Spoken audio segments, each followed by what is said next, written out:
Okay, hello and welcome. We're unboxing with Commander Momo, which is me. So, reporting for duty, as I hadn't been for a while, as you can tell, but that's okay. So, we're doing, Universal Yums, Greece. I've never been to Greece. It looks fun. It sounds fun. Hello, Woolsey. But yeah, Greece. And I decided to get rid of some of my subscriptions and upgrade this subscription, Universal Yums, to the biggest box they have. So we now have drinks included, and we have up to 16 snacks in this box. So I hope you're excited and ready to see some Greek food. So here's our map, which I love that it's bigger than our old maps for our smaller boxes. But hello, Lily. So Greece. Cradle of civilization, supposedly. Anyway, so we'll start up here at the top, and my Greek is bad. I don't know, saying it's all Greek to me. Well, it is all Greek to me. I don't understand it at all. So we have Viera, right here.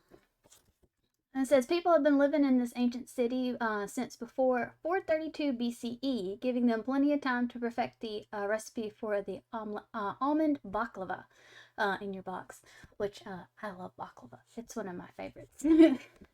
So we're gonna go over here. Y'all probably can't see it. There we go.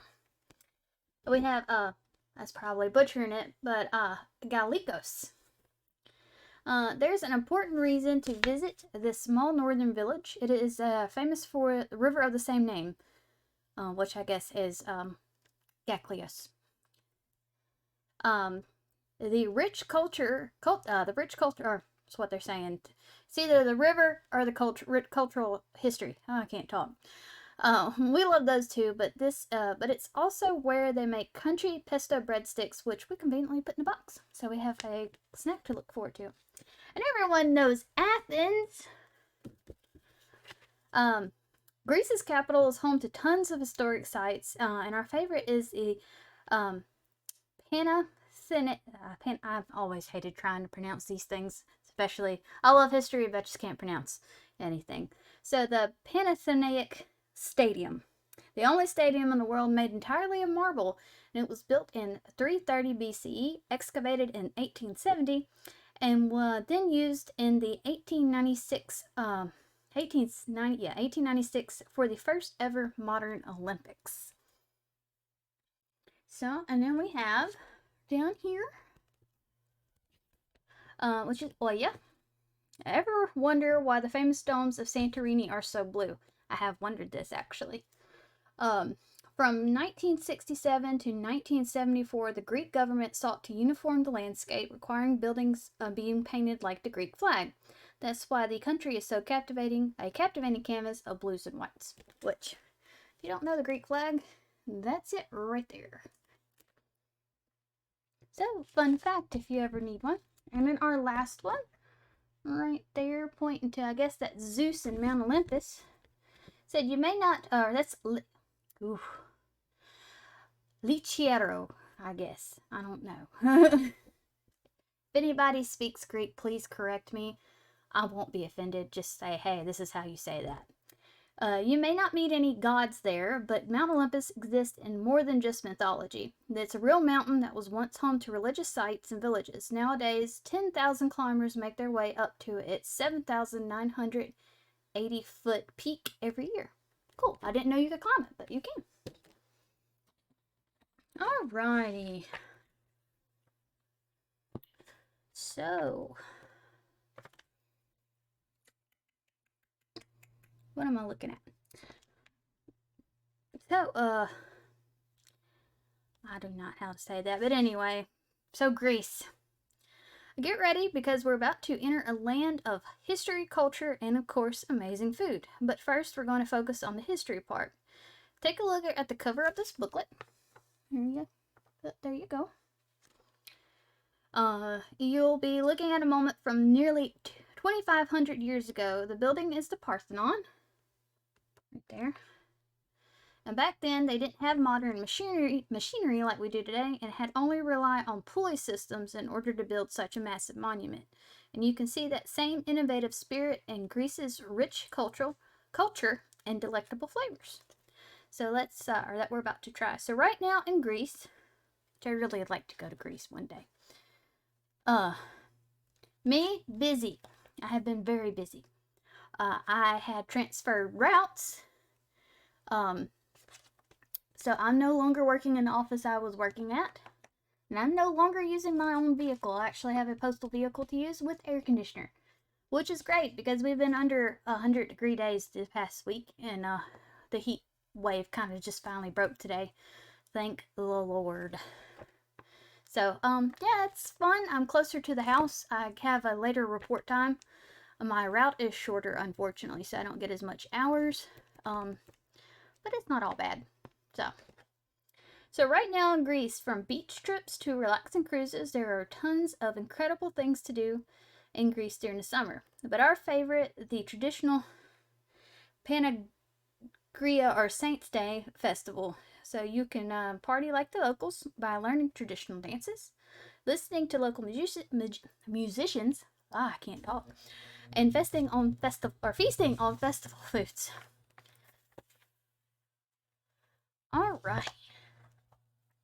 So they decided to include a fun little thing here. So we have Greek alphabet flashcards. So I went to college or university, as most of you know. We had fraternities and sororities there. So that's about the extent of my Greek knowledge. I tried to pledge, but it didn't work out, so I didn't. I don't think I'd like me any less. So we have one side with the Greek alphabet, and then we have it. So everybody knows alpha. Give y'all a hard one. It's not a hard one. There we go. Any guesses? It's not H. Looks like H though.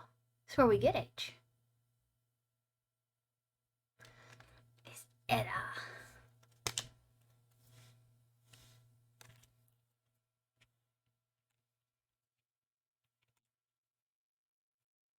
This one's a fun one. If you ever take chemistry or higher maths, you'll know this one. Any guesses? Anybody's? I've never seen it this way before. I've always seen the lowercase version. It's not zeta. It's lambda. It's the weird one that goes like a, looks like a cursive L.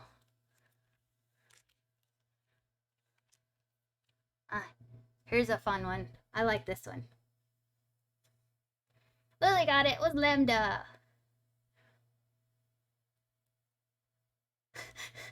You failed them.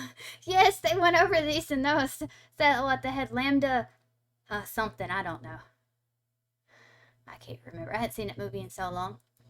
This one is, sorry, what was it? Z.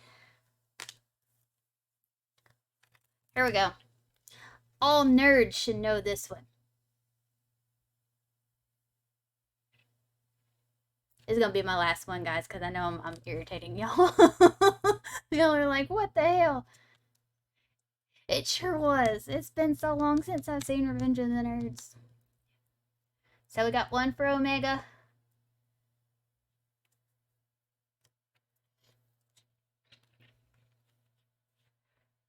It's actually Omicron. So, Omega is at the end of the alphabet. It looks like that. So, we'll play that game another time, but, you know, I thought that was cool. I'm nerdy like that. But like I said, the most I know is mostly from university, from school. Either from, oh, that's okay, Lily. You gotta go. Either from, can't get it back in there. There we go. So, let's begin our journey through Greece. I'm actually gonna start with the drink. So we have it right here. It looks pretty good. It's sour cherry. So, sour cherry soda. Try traditional Greek visanata. It's not summer in Greece without a tall glass of visanata. And by that, we mean sour cherry juice. This sweet and sour drink is popular among both adults and kids alike and is made from fresh cherries, sugar, lemon, and sometimes a bit of vanilla. It's basically lemonade, but with the sweetness and striking colors of cherries, which you can see. It's red. It's a popular summer treat, and you can pour over ice cream, or add to fruit salads, and it's easy to see why locals enjoy it. It's sour cherry juice. It's kind of like lemonade, so it's probably not carbonated. I hope not. It is not carbonated.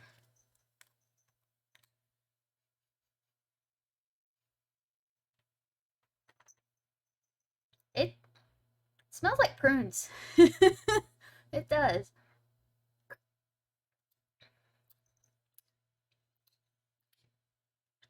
It's cherries. That tastes like cherries.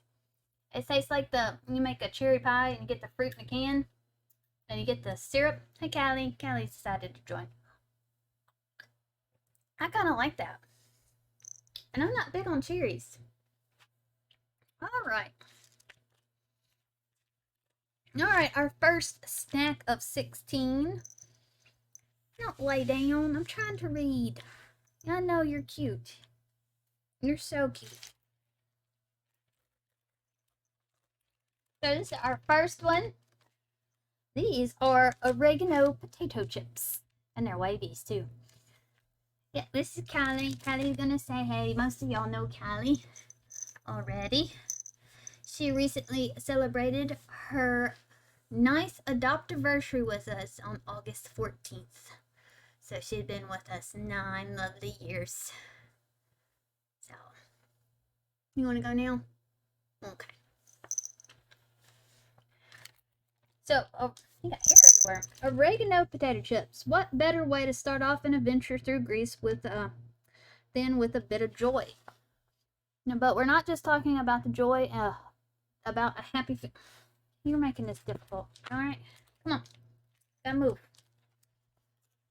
And we're not just talking about that happy feeling you get when you taste something good. What we mean is oregano. While it's unclear precisely where the Mediterranean oregano originated, there we go. The word definitively Greek translate to joy of the mountain.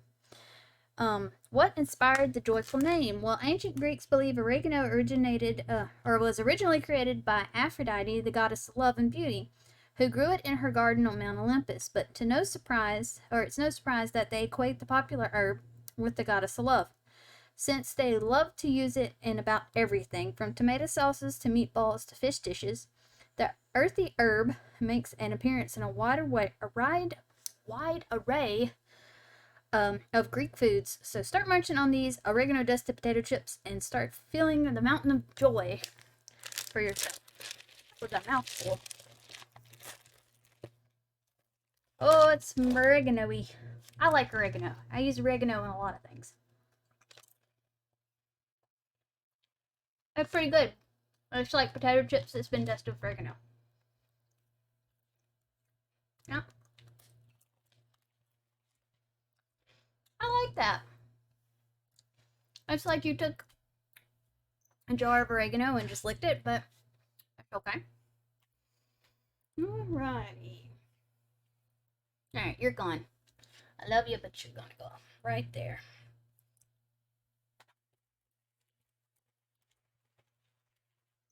No, you're going right here. No. You're gonna get down if you're gonna stop. Be good, please. So we have our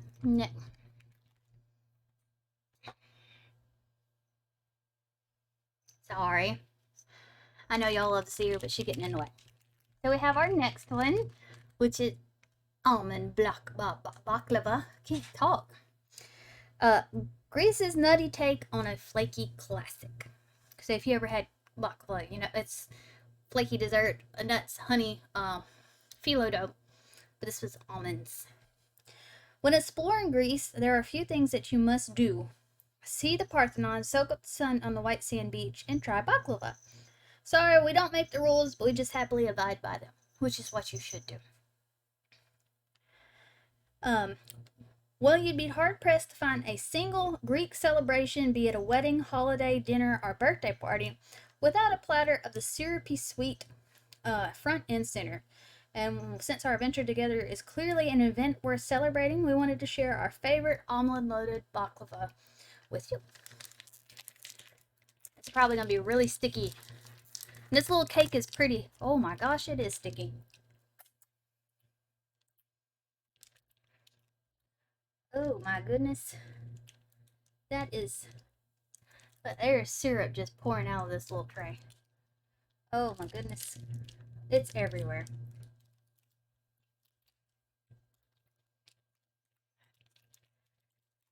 Oh, it's so sticky. Hang on a moment.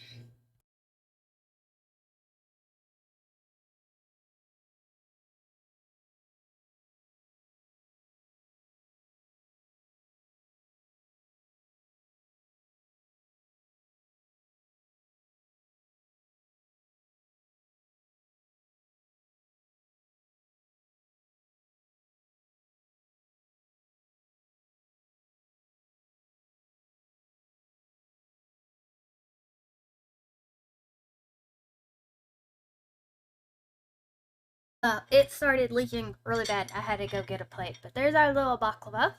You can see the layers in there. There was syrup everywhere. It was pretty bad. Ooh, it's so flaky and crunchy sounding. Listen. It's a symphony of crackle. It's one of my favorite movies, Ratatouille. But, well, I can't even break it up that much. So let's see here. We just take a bite.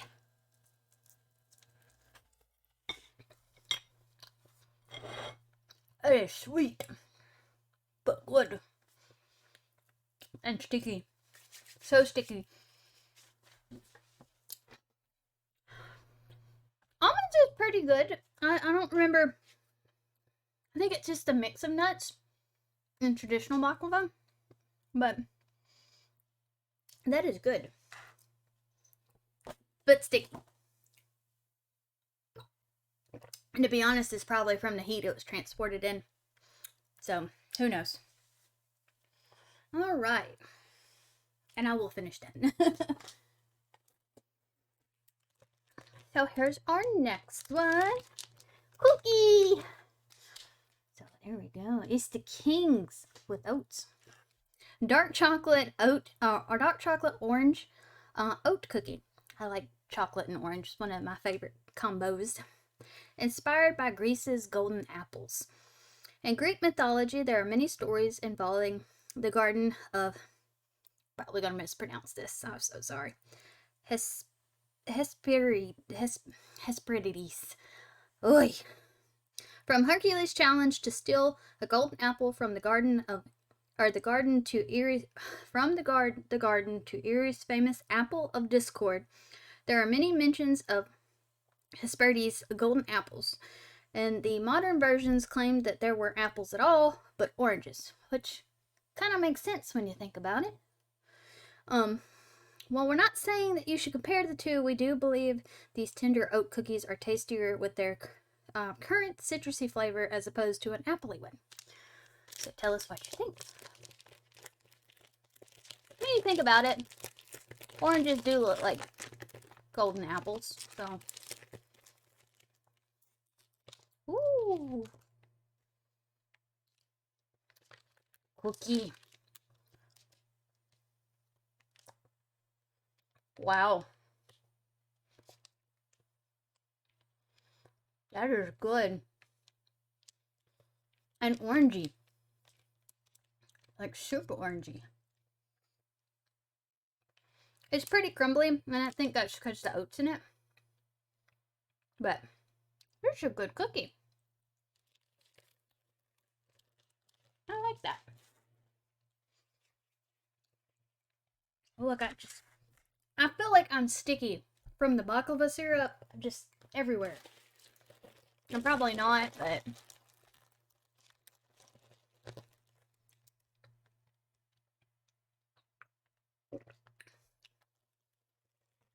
To be honest, when I got that out of the box, the drink, to put in the refrigerator, I was really worried that I wouldn't like it. But it's really good. Alrighty. So this is our first little snack. And we see pomegranates. I love pomegranates. They're delicious and healthy. So this is a pomegranate jelly candy, and it is squishy. Be careful before eating this yum. You may end up in the underworld. Ooh. According to mythology, the goddess, I was just talking about that and I can't say it. Persephone, there we go, was forced to stay by her captor Hades for every pomegranate seed she ate. And you know pomegranates have a lot of seeds. The story goes that the earth experiences winter while she was away and summer upon her return. We promise not to whisk you away to the underworld, but we hope every bite of these juicy pomegranate jellies is an encouragement to continue your universal yums adventure for even more seasons.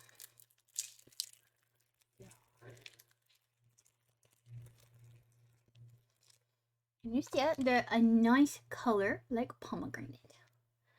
It's a little white, but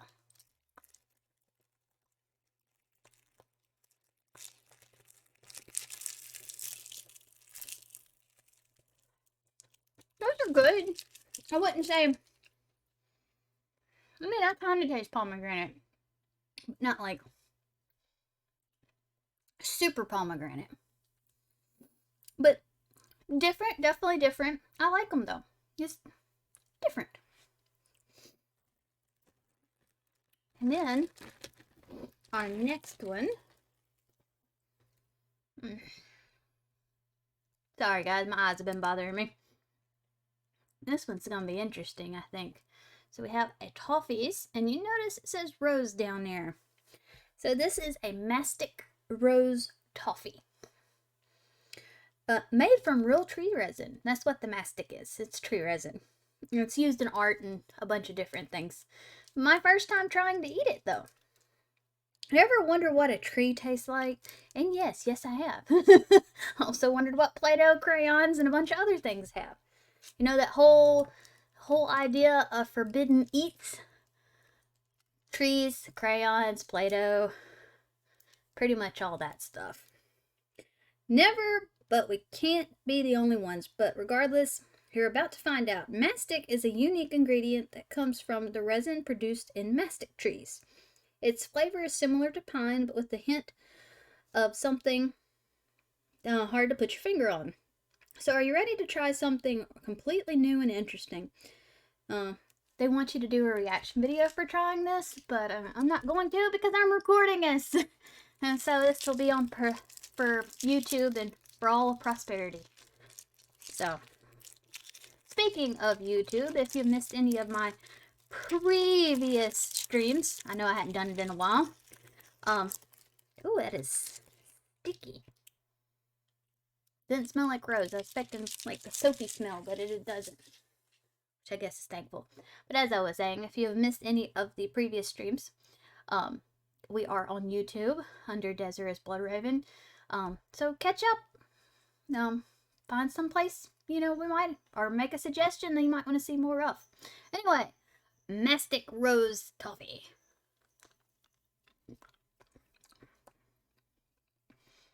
Excuse me. Chewy.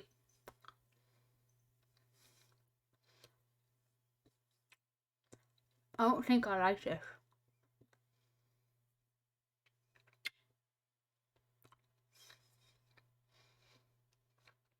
It's weird. It's so weird.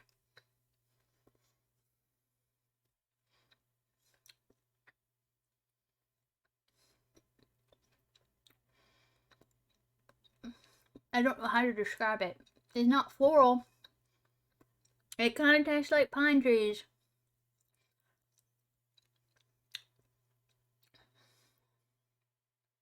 Yeah, I don't like this.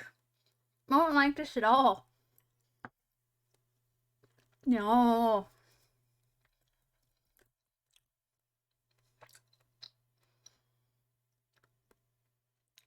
It's so so chewy. Oh, that is exactly what I imagined these pine sap to taste like. You know, it just comes from the trees during spring. That's what that tastes like. Ooh. But I will admit, my breath smells. It feels like pine sol has gone through my mouth. Ooh, that is a never again for me. Ooh, that was kind of rough, but I made it through. Alrighty. So our next one is our breadsticks that we mentioned earlier. I'm kind of excited about this. They're basil. Basil is one of my favorite flavors. Yeah, that wasn't good. That was up there with the sour plum paper candy from one of the Japan crates. Oof. So this is basil pesto breadstick bites. Ooh. Open this bag and you'll notice one thing, the scent of the basil. That's likely what Alexander the Great noticed too, when he found basil dotting his newly conquered territory back in 326 BCE. Soon after that, it was the hottest herb, guess I say herb, sorry. It was the hottest herb of the Greek elite. Some scholars believe it was only harvested by kings wielding golden scythes. Okay, that sounds like a quest if I've ever heard one. Who used it to make perfume. That might explain why basil comes from the Greek basilcon. Ooh, futon, I guess. It looks like futon, which means royal plant. Like I said, if you speak Greek, please correct me. My feelings won't be hurt. And you'll feel like royalty too once you take a bite. So I'm excited now. Oh, it's so basil-y. Little breadsticks. Ooh. Basil-y goodness. They should be really good with tomato soup.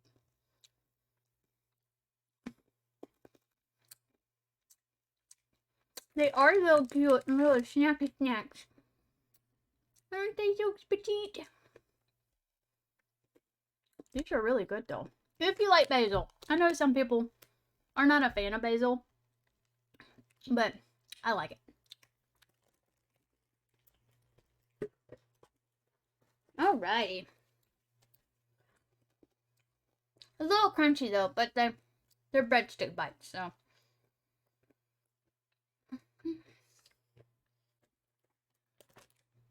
Let me get a swig.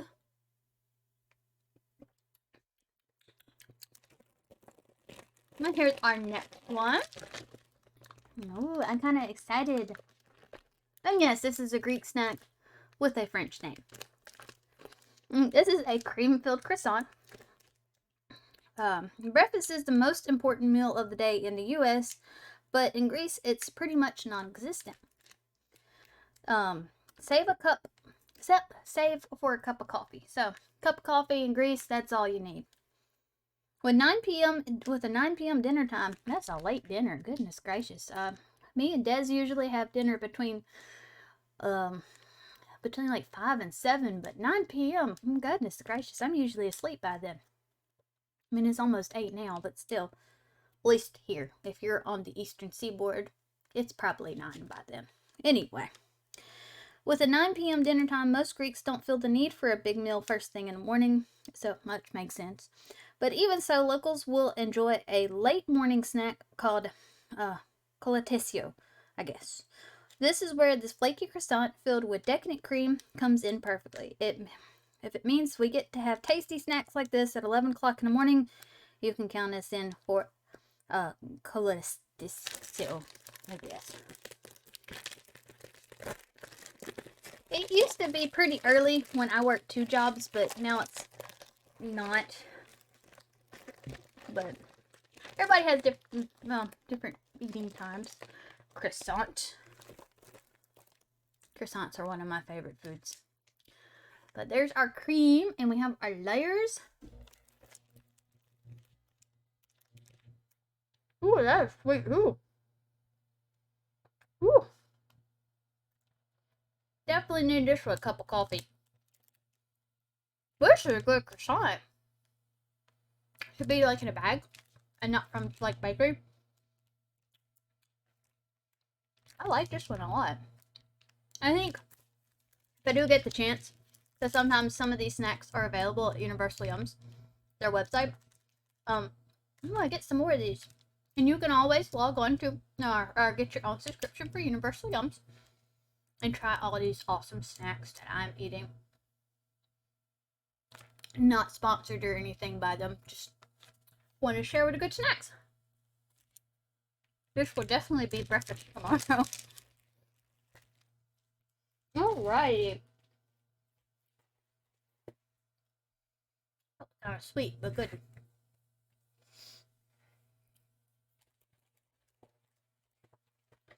Alrighty. I think that's our next one. That's a very fancy box. Look at that. And it's got a finish on the cardboard. That's fancy. These are almond karabites cookies, a Mediterranean classic. If these cookies look familiar, that's not too surprising. The sugar-coated almond cookies are a common treat throughout across the Mediterranean, particularly in Turkey and in Greece.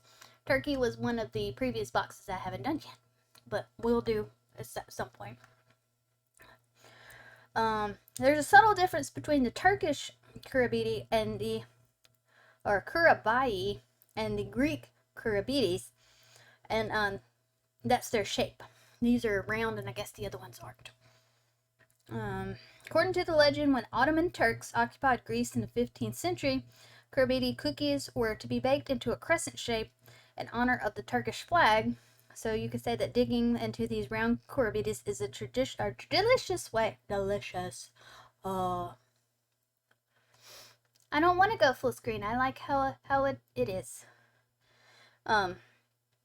So round cookies to celebrate Greece's independence. And they look, oh my goodness, powdered sugar. They look like wedding cookies.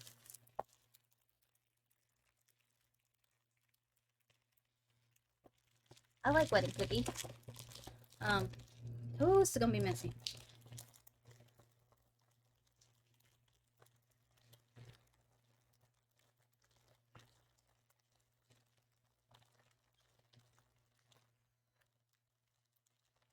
That is a cookie. Cookie. It's like a small cake, actually.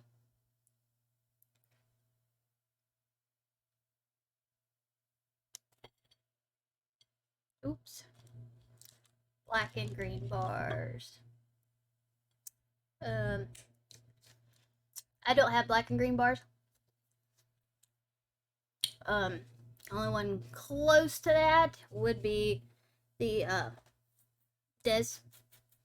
I'm sorry, I'm picking up Cookie. He has purple and green bars, if that's what you're referring to.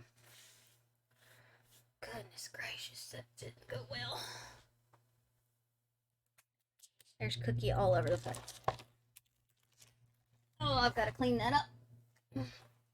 That was not a good idea. Oh, goodness.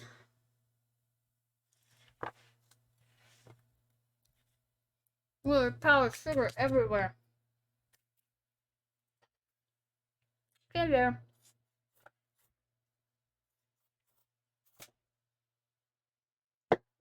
Sorry for the loud noise. It's everywhere. It is everywhere. That is probably going to kill me. But that's okay. They're good cookies, though. Just super, super messy. Super messy. So, here's our next one. And yes, before you ask, is this Turkish Delight? No, it's not. It's from Greece. So this is prickly pear, the krimi, I guess. Greek candy inspired by cactus fruit. You can see cactus right there. We know what you're thinking. Why is there Turkish delight in a Greek box? See, told you. Well, both countries were once part of the Ottoman Empire, as the previous snack said, and so they have a lot of cuisine in common. Turkish delight, or lurkumi, as it's known in Greece, is a perfect example. Hey, lots of people eat cactus. It's pretty common. Yeah, think of the area too. It's pretty arid. So anyway, after spreading from Istanbul to Greece in the early 19th century, locals quickly adapted the recipe with their own traditional ingredients. Take this yum. It tastes like the fruit of the prickly pear cactus, a staple in the Aegean Islands. Another difference is the massive amount of powdered sugar, but we think that's part of the charm. So great. More powdered sugar. After I just made a massive mess.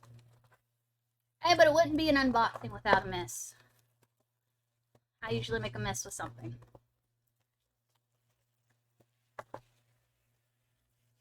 So every time I like Turkish delight, but every time I eat it, I think of Lion Witch in the Wardrobe, where the one kept asking for Turkish delight and hot chocolate.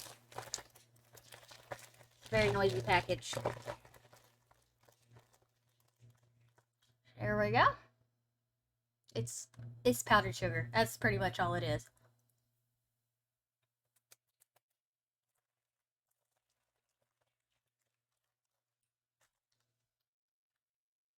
It's pretty good.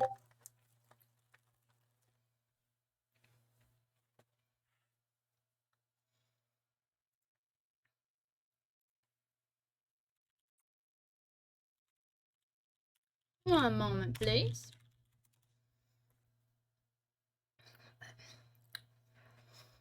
It's pretty good. I don't have a way to describe prickly pear, but it's not bad. Alrighty. The amount of powdered sugar. Like I went down to New Orleans and had a bunch of beignets. Alright, here's our next one. I'm kind of excited. It's bruschetti. Bruschettini. There we go. Mediterranean bruschetta bites. One food all of Greece can agree on: crunchy bed. Paximata, locals' beloved twice-baked bread, was originally made for ancient sailors, soldiers, and shepherds due to its resistance to spoiling.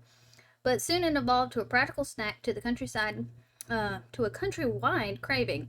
By 400 BCE, more than 72 unique types had been created. Today, the traditional is stronger than ever. It's dipped in soups, crumbled into Greek salads, and topped with veggies and herbs to make bruschetta. So let's try these. I'm sorry, like there's the ribbon, like where they sealed the bag, but it's on the corner, so.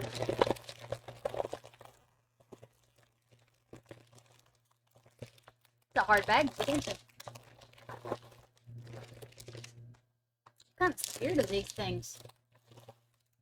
It is a piece. They are really tightly sealed. Like, can't even get the whole bag open. That's okay. Little bread stick things. They smell really good too. It's like olive oil and Italian seasoned smell. It's good. Okay. That is really good, and it's not as crunchy as I expected it to be. These are awesome, guys. Tomato, olive, and oregano. Those are like some of my favorite foods right there. This bag is not going to last very long. Not very long at all. There's just powdered sugar all over the place. Yeah, Des is going to kill me. This is his dish, not mine. So, yeah. And he's going to know where it came from. So if y'all don't hear from me, You know what happened? Speaking of which, tomorrow is my birthday. Woo. Even though I have to work, that's all right. Well, we will be doing an unboxing / birthday stream tomorrow, so please do join. If you don't have a gift, that is fine. Just show up. That makes me happy. I think we're doing Japan Crate tomorrow. I'm not sure. But anyway, yes. Birthday stream tomorrow. I have graced this world for 34 years, I think. Yeah, I'm at that point where people are like, how old are you? And I'm like, I have to think about it because I'm not quite sure. Yeah, I'm just here at this point. So, yeah. Same time tomorrow, guys. So, bring cake, bring snacks. Let's have fun. All right. I gotta move that out the way. I need more room is what it is. Yes, I'm still young. I feel young. Not always. My knees, back, shoulders, elbows, and fingers have caught up with me because of work. But that's okay. I love my job. I really do. I complain about it a lot, and I know y'all hear me complain about it. It has made me gray. I used to not be this gray. But it's all good. So this is a grape musk soft cookie. Must. Not musk. Must. Like, I must eat this. Folks don't often use the word musty to describe good things, which they don't. Not around here, anyway. But we're confident we found the exception. The soft cinnamony cookies are good with grape musk. Must. A thick mixture created from freshly pressed juice, skin, seeds, and stems of the grape. So we've all learned something. Grape must, everything mushed together. Like the Grape Lady. You should watch the Grape Lady. That's one of my favorite little videos anyway. Anyway, the must is usually prepared as the first step of winemaking. So when they go to squash it, this is what must is. Grape must. Fortunately, not all must be wine bound. Some of it is used to make, oh my goodness, this traditional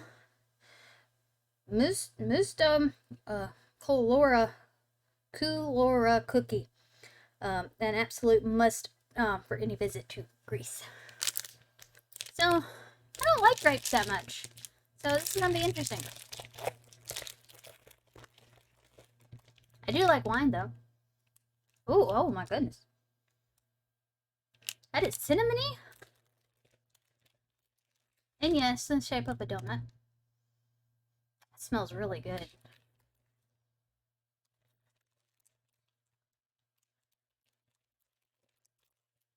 It's cinnamony, but it smells...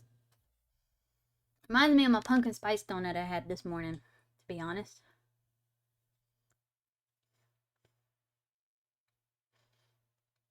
But it's not pumpkin in there.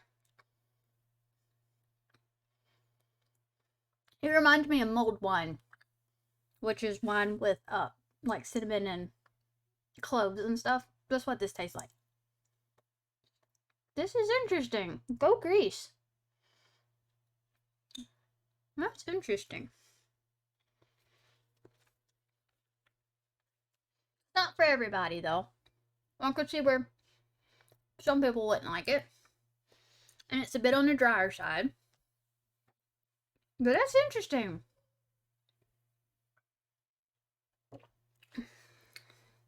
That would be good with wine. Like on a little charcuterie board. Thought for future.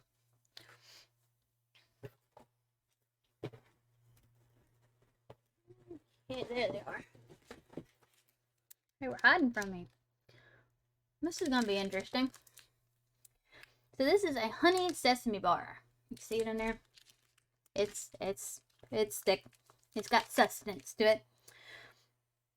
Can you guess where the sesame seed came? Oh, I cannot talk. Can you guess where the sesame candy bar is from? No, you can't guess Greece, but here's a hint. The real answer is almost as obvious. It's from the island of Candy. It's Candy Island, Charlie. Oh gosh, I just dated myself with that one. While it might sound like an amusement park, it's actually another name for the island of Crete. When the island was occupied by the Republic of Venice from 1205 to 1212, it was renamed to the Kingdom of Candia. Candia. Like candy, I guess. And while nowadays they're back to being called Crete, this is the sesame candy bar that we think we should all reconsider. Oh, a little lesson there. I did not know that. Oh, that is... I like sesame candy, but this is a...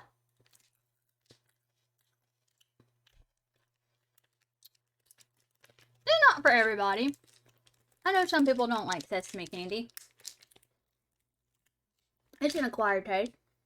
Those are really sticky and really hard. But good.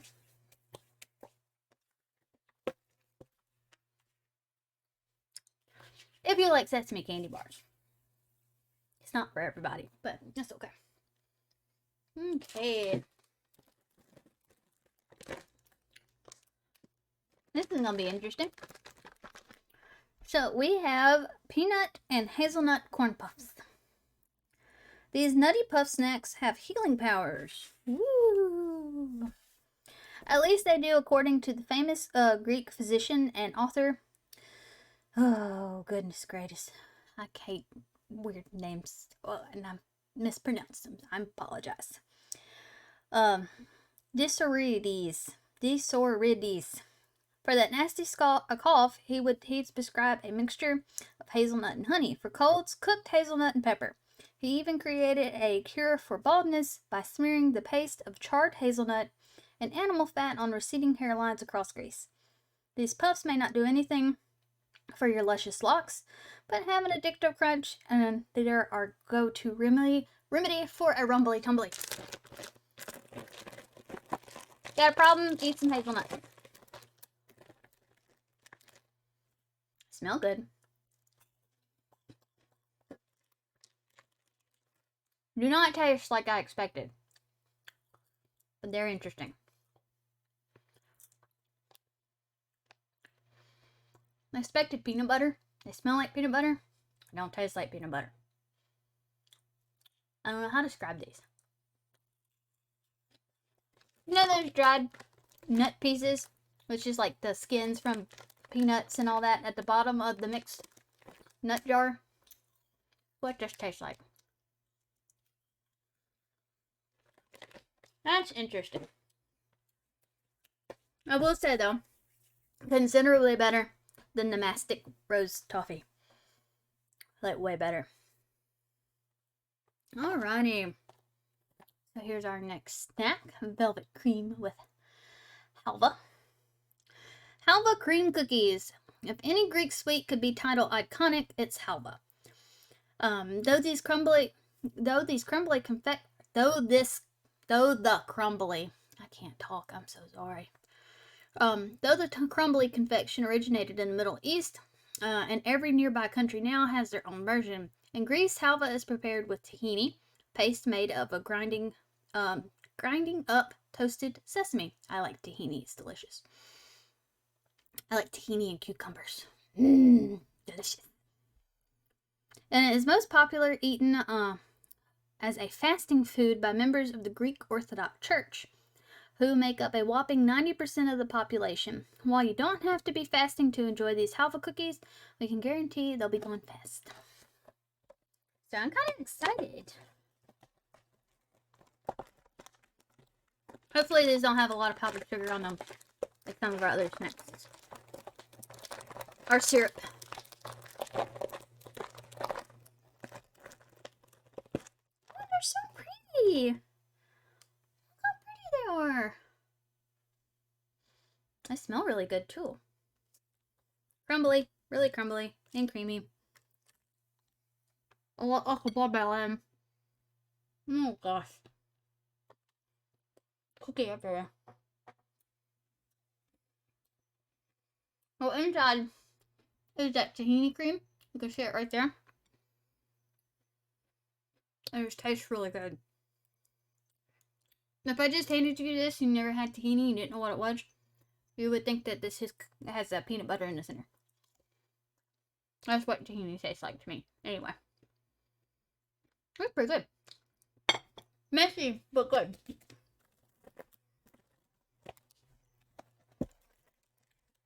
And there's more in here, which is good. Oh gosh, it's so messy. I have to wipe down all this. Alright.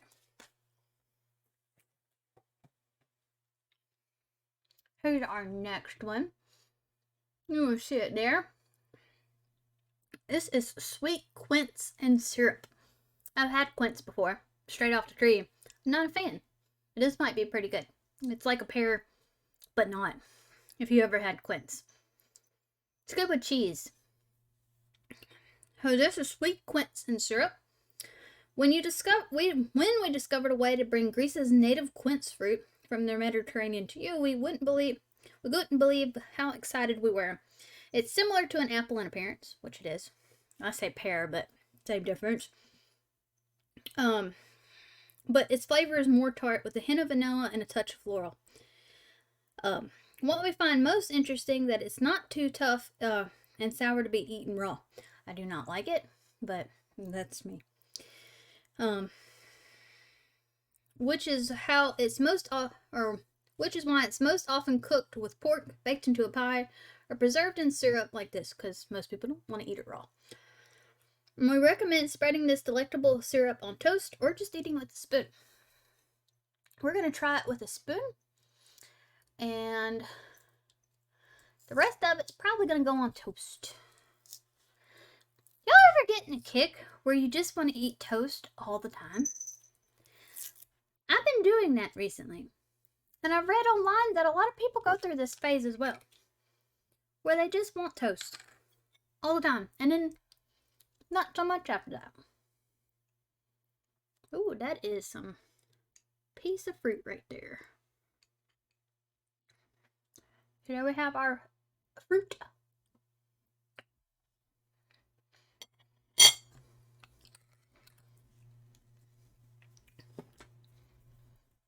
I like it much better that way. It would be really good on some toast. And the syrup's good too. It's not super sweet. It's sweet, yes, it's syrup, but it's not super, super sweet. If you like quince. So that, my friends, is our Greece box with Greek grease. Same difference. I do hope you enjoyed our exploration of Greek snacks. But before you go, there are still some fun things to do. So Universal Yums usually includes a recipe. I've never made any, but I need to. So we have a Greek orzo salad. Doesn't that look tasty and fresh? Orzo. There is powdered sugar all in this booklet. Orzo is a pasta, but it looks like rice. And then we have constellations. So, constellation connection. Ever look up into the sky and try to find constellations?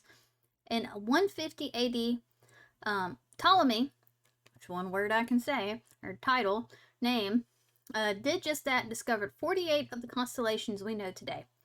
But he did it for more than just split. Since his initial research, they have been used from everything from navigation to predicting the weather. So connect dots and plot out your very own star chart. The only one I know pretty much is the Big Dipper and Little Dipper, and I can usually find them pretty well. So we have Scorpius. He's down there. He looks like a scorpion. A name for the distinctive claws that look like a scorpion stinger, born from October 24th to November 21st. That's your star sign. My star sign is Virgo, and I don't, not star sign,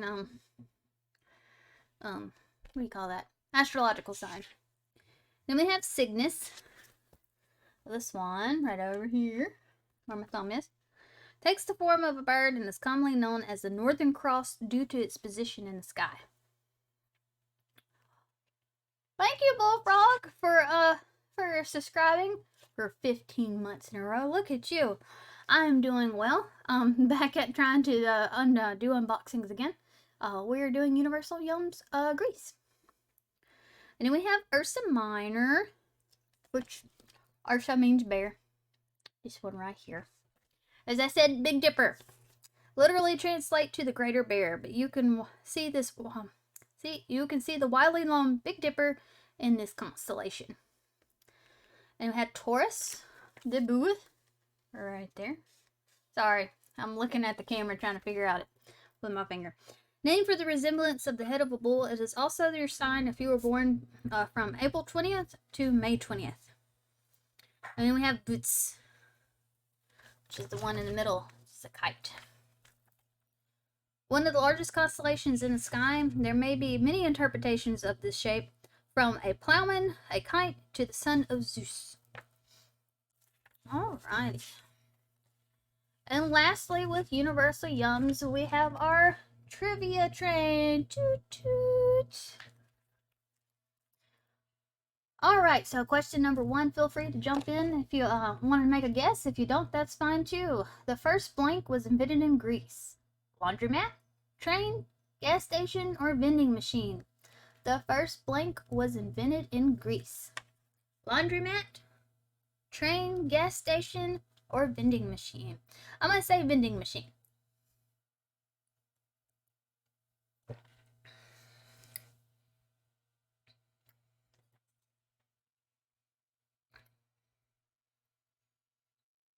Any guesses, any guesses, any guesses? The first blank was invented in Greece. Laundromat, train, gas station, or vending machine? And I guessed vending machine, and I'm correct. Back in the 1st century AD, in Bullfrog guessed vending machine, and you are correct, sir. Back in the 1st century AD, engineer Herod of Alexandria created the world's first vending machine for a divine purpose, dispensing holy water for temple goers. A coin inserted into the top would drop into a bar inside of the vase, allowing holy water to flow. For locals at the time, these vending machines were a miracle, and for priests looking for an easier way to collect donations, they were a godsend. All right. Number 2, from 2002 to 2011, it was illegal to blank. Play video games in public, play soccer, drink on Sunday, or leave the house after 6 p.m. So from 2002 to 2011, it was illegal to blank. Play video games in public, play soccer, drink on Sunday, or leave the house after 6 p.m. I'm going to say D again. You're not allowed to leave, or it's illegal to leave your house after 6 p.m. in Greece. I'm sorry, I got the hiccups. I do apologize. Any guesses, any guesses, any guesses? From 2002 to 2011, it was illegal to blank. Play video games in public, play soccer, drink on Sunday, or leave the house after 6 p.m. Bullfrog says drink on Sunday, and I say I leave the house after 6 p.m. So, we are both wrong. From 2002 to 2011, it was illegal to play video games in public. Looking to hop into an arcade or internet cafe? Careful, a quick game of Minesweeper could have gotten you arrested until recently. The controversial law was originally intended to crack down on illegal gambling, but the wording was so vague that citizens and tourists alike would get arrested for something as simple as playing online chess. The problem became so big that the European Court of Justice had to get involved, citing that the law couldn't conflict with European legislation. All in all, it took 9 whole years for the law to be repealed, and now we can all play Donkey Kong in peace. Good to know. Alright, number 3. When touring ancient historical sites, it is illegal to blank. Fly a drone, wear high heels, use selfie sticks, and laugh out loud. I'm going to say A, fly a drone. I know a lot of people try to do that.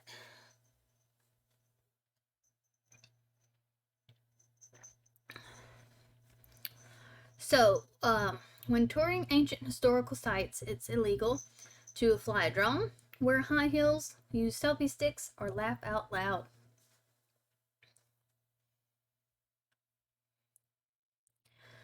And if you guessed B, wearing high heels, you'd be correct.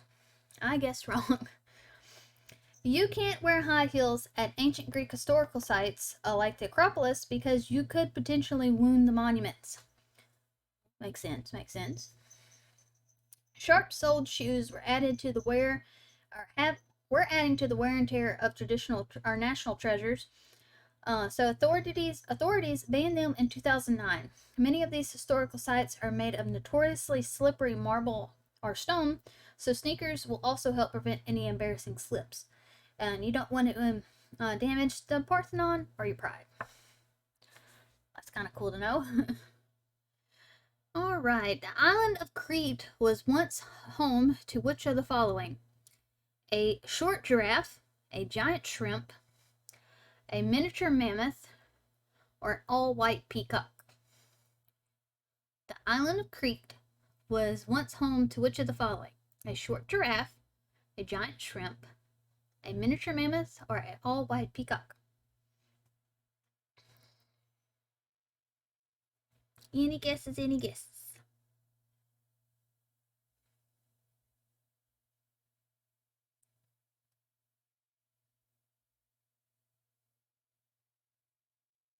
Alright, the island of Crete was once home to which of the following? And it is a miniature mammoth. C. Crete is often thought of as the home of the mythical creatures like the Minotaur, half human, half bull, at the center of the labyrinth. But the real creatures of Crete are equally fascinating. Using fossils discovered in 2011, scientists confirmed that miniature mammoths roamed the island about 3.5 million years ago. Standing less than 4 feet tall, these itty-bitty mammoths, Cretaceous, I guess, were the smallest mammoth species yet discovered. That's pretty cool. Alright, which of the following foods originated in Greece? Hummus, feta cheese, pita bread, or all of the above? Which of the following foods originated in Greece? Hummus, feta cheese, pita bread, or all of the above? Bet all you guys are going to guess all of the above, but you'd be wrong.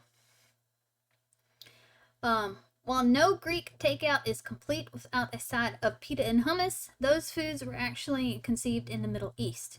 But the feta cheese on your gyro, yes, gyro, not gyro, it's 100% authentically Greek. In fact, Greeks have been eating it for more than 8,000 years, and it's still the biggest consumer in the entire world. But don't sweat the hummus and the pita. Even though they didn't get their start in Greece, they're plenty popular and delicious. I do love pita bread and hummus. It's delicious. What tradition in the Olympics honors Greece's role in the origins of the games? They march first, they march last, they light the torch in Athens, or they create the gold medals. So if you answered A, they march first, you are correct.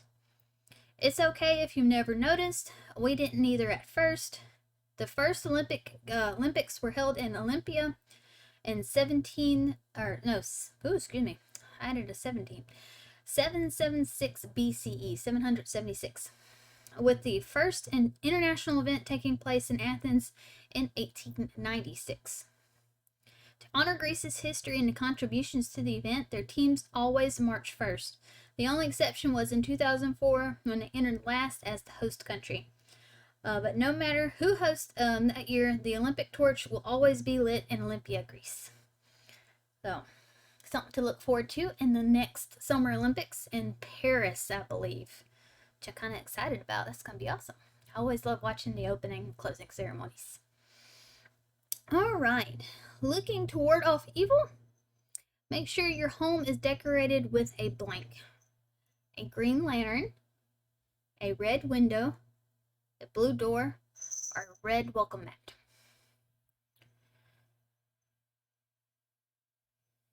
So, have you ever noticed that Greece has a remarkable association with the color blue?